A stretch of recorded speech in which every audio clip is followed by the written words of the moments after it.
नमस्कार प्रिय विद्यार्थियों, कैसे हो आप सब लोग। आई होप आप फिट एंड फाइन होंगे अपने अपने जगह पर। प्रिय विद्यार्थियों, आज इस क्लास में हिंदी साहित्य के हम इतिहास लेखन के जितने प्रयास हुए हैं, हिंदी साहित्य को इन 1000 वर्षों के हिंदी साहित्य के समग्र ग्रंथों को, समग्र रचनाओं को बहुत मेहनत के साथ, बहुत शिद्दत के साथ और बहुत व्यापकता के साथ एक जगह क्रमवार, ब्यौरेवार, एनालिटिकल प्रयासों के साथ इकट्ठा करने का प्रयास हुआ है और वह हिंदी साहित्य के इतिहास के अंतर्गत हुआ है। तो आज हम इस क्लास में हिंदी साहित्य के इतिहास लेखन के जितने प्रयास हुए हैं अब तक, उनके बारे में गंभीरता से चर्चा करेंगे। प्रिय विद्यार्थियों, ये हम अलग अलग क्लासेस में डिस्कस कर चुके कि हिंदी साहित्य का जो प्रारंभ है वह लगभग 1000 ईस्वी के आसपास से लगभग सभी आलोचकों ने स्वीकार कर लिया है, अर्थात उसमें कोई संदेह नहीं है। हालांकि डॉक्टर रामकुमार वर्मा, राहुल सांकृत्यायन आदि ने हिंदी साहित्य का जो शुरुआत है वह 1000 ईस्वी से भी पहले, अर्थात वो अपभ्रंश भाषा के काल में चले गए और वहां से माना है। लेकिन अधिकांश आलोचक इस बात पर एकमत है कि हिंदी साहित्य की शुरुआत जो है वह 1000 ईस्वी के आसपास से हुई है। तो हम यहाँ पर हिंदी साहित्य के उस लेखन को क्रमबद्ध जिन्होंने किया है हिंदी साहित्य के इतिहास के अंतर्गत, उसे हम यहाँ पर चर्चा करने जा रहे हैं। प्रिय विद्यार्थियों, हिंदी साहित्य का जो इतिहास है, हालांकि वह 19वीं शताब्दी में अंतिम वर्षों में जाकर उसके ऊपर गंभीर रूप से चर्चा होने लगी थी और प्रयास होने लगे थे। लेकिन यदि हम बात करें तो इससे पूर्व भी, यानी हिंदी साहित्य का इतिहास जब प्रॉपर रूप से लिखा जाने लगा इतिहास ग्रंथ के रूप में, उससे भी पहले 200-300 वर्षों पहले, 2-3 शताब्दियों पहले कुछ ऐसे ग्रंथ मिलते हैं जिनमें हम हिंदी साहित्य के इतिहास लेखन की परंपरा का सूत्रपात मान सकते हैं।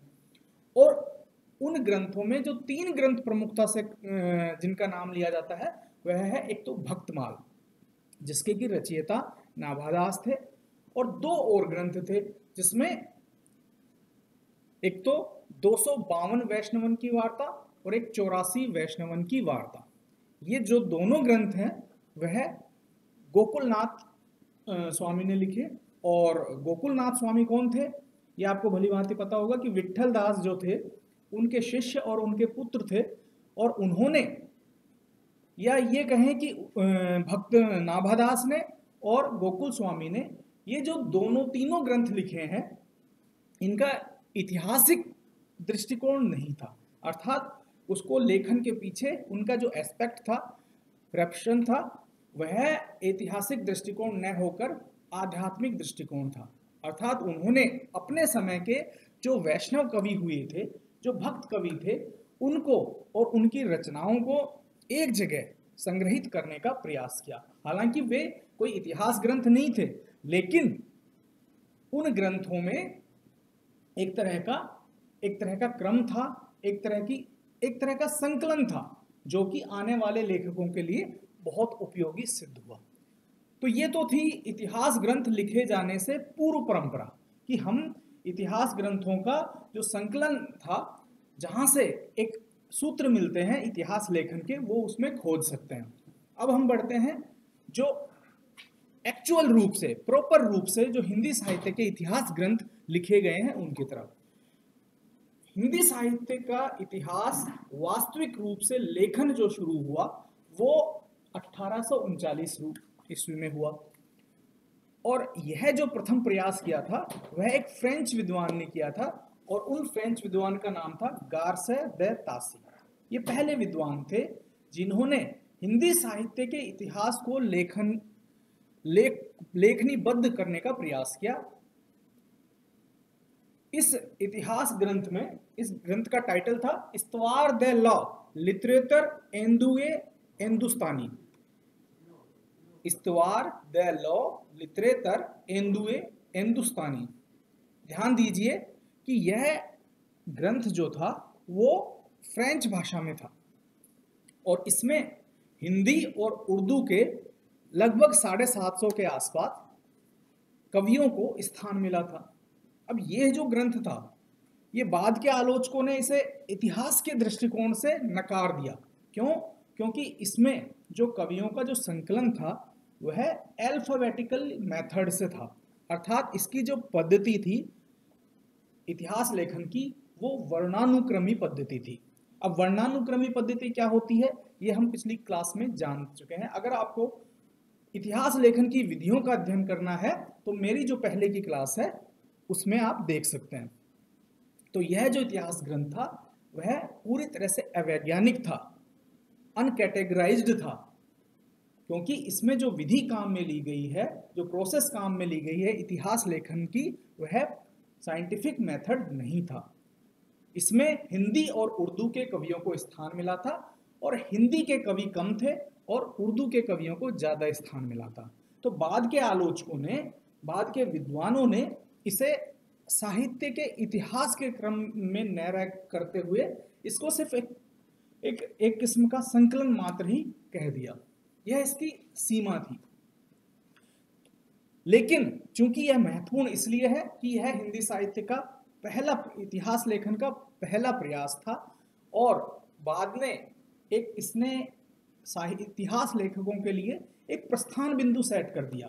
तो वहां से लेखक लोग जो इतिहास जिनको लिखना था वो इसको सूत्र बनाकर, इसको राह बनाकर वो आगे बढ़े थे।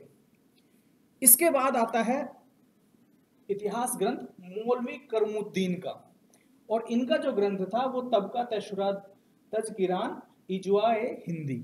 हालांकि ये बहुत ज़्यादा महत्वपूर्ण नहीं है, लेकिन इन्होंने भी सांप्रदायिक रूप से ही सही कुछ कवियों को अपने एक संकलन में स्थान दिया था, तो इसकी गिनती भी हम यहाँ पर कर लेते हैं। हालांकि ये बहुत ज़्यादा इतिहास के दृष्टिकोण से बहुत ज़्यादा महत्व का ग्रंथ नहीं था। इस ग्रंथ के बाद जो इतिहास ग्रंथ लेखन में, हिंदी साहित्य के इतिहास ग्रंथ लेखन में जिनका नाम आता है और बहुत महत्वपूर्ण है वह है ठाकुर शिव सिंह सेंगर। ठाकुर साहब अपने समय के एक जागीरदार थे, लेकिन इन्हें हिंदी के कवियों का साहित्य संकलन का बड़ा शौक था और इनके पास अपनी एक विशाल लाइब्रेरी हुआ करती थी और उसमें उन्होंने उस समय के, तत्कालीन समय के लगभग सभी कवियों की जो भी रचनाएं थी उनका संकलन अपने यहाँ कर लिया था और वह संकलन उन्होंने अपने एक ग्रंथ में लिख छोड़ा है और इस ग्रंथ का नाम था शिव सिंह सरोज। यह जो ग्रंथ था वो 1888 ईस्वी में प्रकाशित हुआ था। इस ग्रंथ की क्या खास बात है कि लगभग इसमें 800 से अधिक हिंदी और उर्दू के कवियों को स्थान मिला है। इस ग्रंथ में उन्होंने लगभग अपने समय के सभी छोटे से छोटे और बड़े से बड़े कवियों की कृतियों को शामिल कर लिया। तो बाद में जो आलोचक हुए, जिसमें आचार्य रामचंद्र शुक्ल आदि महत्वपूर्ण है, उन्होंने इसको एक वृहत कोश की संज्ञा दे दी। इतिहास ग्रंथ तो नहीं कहा, लेकिन इनके जो रचना तत्व था, ये जो ग्रंथ था, इसको इतिहास ने कहकर क्या कह दिया, वृहत कोश। क्यों? क्योंकि इसमें सभी तरह का संकलन था। हिंदी और उर्दू भाषा के जो साहित्यकार थे उस समय के, उसका संकलन, उनकी रचनाओं का संकलन यहाँ मिल जाता है। तो यह महत्वपूर्ण इसलिए हो जाता है कि इसने इस संकलन का उपयोग करके बाद में हिंदी साहित्य के इतिहास, अनेकों इतिहास लिखे गए और जिसमें रामचंद्र शुक्ल जैसे आलोचक ने भी अपने इतिहास ग्रंथ का मेन सोर्स, मुख्य स्रोत ठाकुर शिव सिंह सेंगर की रचना को रखा है। यह उन्होंने अपनी इतिहास ग्रंथ के जो पूर्व पीठिका होती है उसमें यह स्वीकार भी किया है कि यह जो ग्रंथ था मेरे लिए और मेरे बाद आने वालों के लिए बहुत ज्यादा उपयोगी सिद्ध हुआ। यह जो इतिहास ग्रंथ था यह भी वर्णानुक्रमी पद्धति में लिखा गया था, इसलिए यह जो मेथड था अवैज्ञानिक था, इसलिए इसको इतिहास ग्रंथ न कह के रामचंद्र शुक्ल ने इसको सिर्फ एक कोश कहा, साहित्य का कोश कहा। यह जो ग्रंथ था इसमें भी कोई वर्गबद्ध करने की या नामकरण का प्रयास नहीं किया गया था। तो ये इसकी न्यूनताएं थी, ये इसकी सीमाएं थी, इसलिए इसको एक मुकम्मल, एक प्रॉपर साहित्य इतिहास ग्रंथ नहीं कहा गया। अब हिंदी साहित्य का इतिहास जो था वो वास्तविक रूप से लेखन शुरू हुआ डॉक्टर जॉर्ज ग्रियर्सन के आने से। जॉर्ज ग्रियर्सन एक पाश्चात्य विद्वान थे और ईस्ट इंडिया कंपनी के तहत यहाँ पर पदस्थापित थे, और इन्होंने उत्तरी भारत में, खासतौर पर राजस्थान में, साहित्य के दृष्टिकोण से बहुत ज़्यादा कार्य किया था, भारत की भाषाओं पर बहुत ज़्यादा काम किया था।